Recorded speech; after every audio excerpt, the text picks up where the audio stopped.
Bonjour, juste une petite vidéo pour vous montrer l'upgrade qu'il va y avoir sur ma chaudière électrique.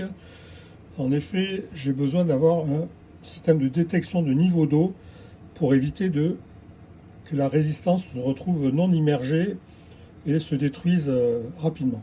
Donc j'ai acheté ce petit module chez les Chinois. Il est très intéressant. Donc déjà, il est alimenté en 5 volts. Donc voilà, donc je pars de la batterie.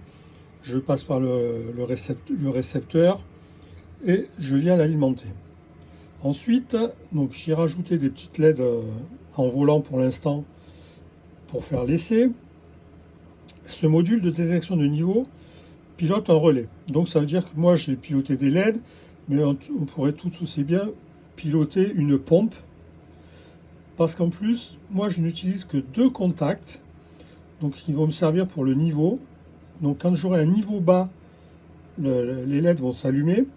Mais en fait, on peut utiliser un 3e contact qui est un 2e contact de niveau et qui sera l'arrêt d'une pompe par exemple. Donc niveau bas, la pompe se met en route.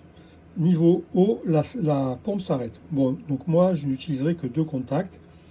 Donc ils sont figurés ici, donc dans mon petit bocal par ce fil noir qui est dans l'eau qui sera relié à la carcasse de la chaudière et à ce qui sera ma sonde de niveau.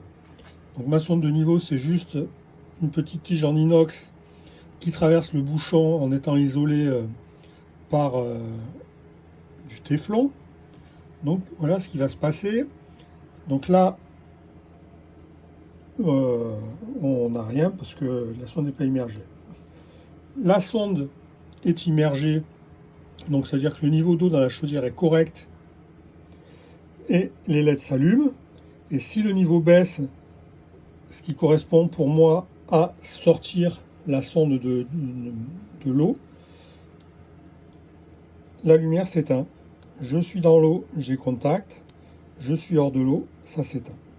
Voilà, donc moi j'ai calculé la longueur de ma petite tige en inox pour arriver en gros à 2 mm au-dessus du niveau de ma résistance. Et ce qui sera bien suffisant, ça laisse un peu de marge à partir du moment où les LED seront allumés. Ça me permettra de regagner la rive sans souci. Voilà.